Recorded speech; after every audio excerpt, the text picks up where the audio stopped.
At the University of Maryland, a court had to clear the way for a pair of student events on campus. One, remembering the victims and calling for the release of hostages. And the other, holding a vigil for Palestine. Our Lionel Donovan continues our coverage.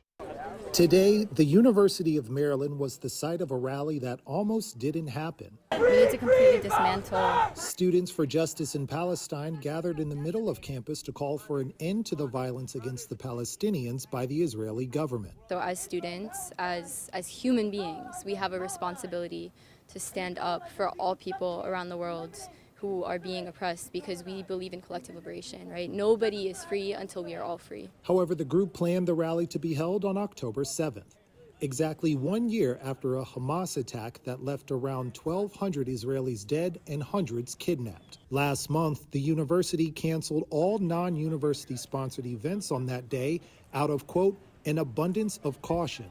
The initial cancellation was met with varied responses. We're very proud, when they shut it down, because we didn't think it was needed, especially on this day.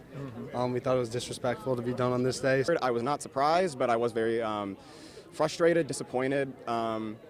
Definitely the way that the campus has been treating SJP and orgs like Terp Chirp, it definitely was not surprising again, but yeah, it was very frustrating. The group eventually filed a lawsuit against UMD, claiming their First Amendment rights were violated.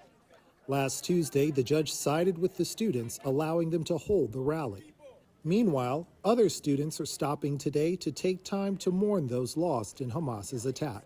Our community needs to come together and mourn, and so that's just what I've been focused on in the weeks leading up to today, is making sure that my community has a space where they feel safe and comfortable to grieve and come together.